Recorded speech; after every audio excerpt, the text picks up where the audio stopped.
ଆଜିର ଏଇ ଭିଡ଼ିଓରେ ଆମମାନେ କଥା ହେବା ଆଗକୁ ଆସିବାକୁ ଥିବା ପିଓ ଭ୍ୟାକାନ୍ସି ଉପରେ।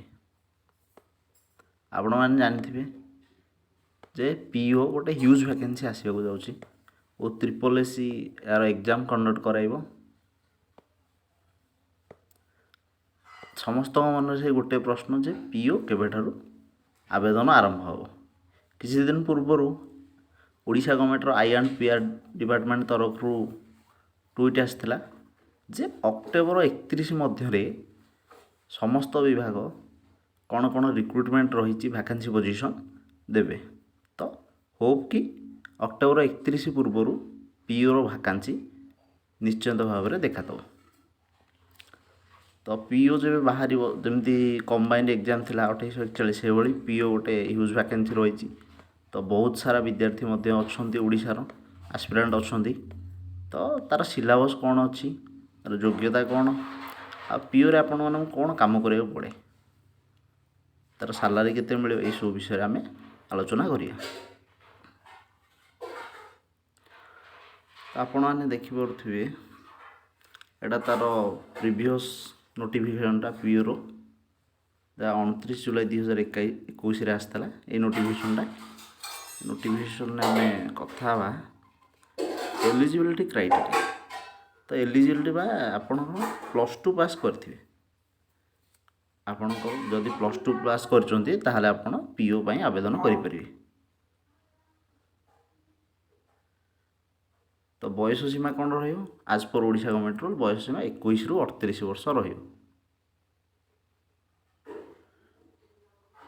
ତା'ର ଅଫିସିଆଲ୍ ସିଲାବସ୍ ବିଷୟରେ ଯେମିତି ଆମର CRE କମ୍ବାଇଣ୍ଡ ରିକ୍ରୁଟମେଣ୍ଟ ଏକ୍ଜାମିନେସନ୍ରେ 180 ମାର୍କର ପରୀକ୍ଷା ଥିଲା। SSC ପ୍ରାୟତଃ ଆମର OMR ବେସିସ୍ରେ ପରୀକ୍ଷା କରେ, ଅଫଲାଇନ୍ ଏକ୍ଜାମ୍ କଣ୍ଡକ୍ଟ କରିଥାଏ। ତ ଏଥିରେ ଆମର ପିଓରେ 200 ମାର୍କର ପରୀକ୍ଷା ହେବ। ତ English 40 mark, Odia 40 mark, reasoning 20 mark, mathematics 40 mark, objective general knowledge GK 40 mark, ଆଉ କମ୍ପ୍ୟୁଟର ନଲେଜ୍ 20 ମାର୍କ। ଏହିପରି ଭାବେ 200 ମାର୍କର ପରୀକ୍ଷା ହେବ। ତାପରେ ଗୋଟେ ପ୍ରାକ୍ଟିକାଲ୍ ସ୍କିଲ୍ ଟେଷ୍ଟ ବା ବେସିକ୍ କମ୍ପ୍ୟୁଟର ସ୍କିଲ୍ ଆପଣଙ୍କୁ ଜଣାଥିବ, 50 ମାର୍କର ଗୋଟେ ପରୀକ୍ଷା ହେବ।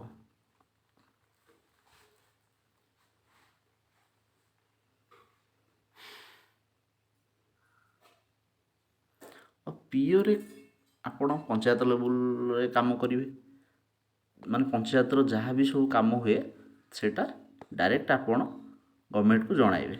ମାନେ ଯେମିତି ସରପଞ୍ଚ ଥାଆନ୍ତି ଲୋକପ୍ରତିନିଧି, ସେଇଭଳି ଆପଣ ପଞ୍ଚାୟତରେ ସରକାରଙ୍କର ପ୍ରତିନିଧି। ତ ଆମର ମନରେଗା ଯୋଜନା ଜାଣିଥିବେ, ମହାତ୍ମା ଗାନ୍ଧୀଙ୍କର ଯେଉଁ 100 ଦିନ କାମ ମିଳେ, ଆମେ ପଞ୍ଚାୟତରେ ଯେଉଁମାନେ ସବୁ ଥାଆନ୍ତି, ମନରେଗା ଯୋଜନାରେ ଯେଉଁମାନେ ରେଜିଷ୍ଟର କରିଥାନ୍ତି, ତ ସେମାନେ କେମିତି କର୍ମ ପାଇବେ, ପଞ୍ଚାୟତରେ ଯାହା କେଉଁଠି ରାସ୍ତା କାମ ହେବ, ଏଇସବୁ କାମ ସବୁ ପିଓ ହିଁ ବୁଝାବୁଝି କରନ୍ତି। ବହୁତ ଭଲ ପୋଷ୍ଟ ରହୁଛି ପିଓ। ତ ପ୍ରମୋସନ୍ ହେଲେ ପିଓରୁ ଆପଣ GPO ପ୍ରମୋସନ୍ ପାଇପାରିବେ। ଆଉ ଯେଉଁଟା ଆଜି ମେନ୍ ଟପିକ୍ ଥିଲା ଯେ ଆମେ ପିଓର ଆବେଦନ କେବେଠୁ ଆରମ୍ଭ ହେବ, ତ ମୁଁ ନିଶ୍ଚିତ ଭାବରେ କହିପାରିବି ଯେ ଏଇ ଅକ୍ଟୋବର ମାସରେ ହିଁ ପିଓ ପୋଷ୍ଟ ପାଇଁ ଆବେଦନ ଆରମ୍ଭ ହୋଇଯିବ। ଯଦି ମୋ ଭିଡ଼ିଓଟି ଆପଣଙ୍କୁ ଭଲ ଲାଗିଥାଏ, ଲାଇକ୍, ସେୟାର, ସବସ୍କ୍ରାଇବ୍, କମେଣ୍ଟ କରିବେ।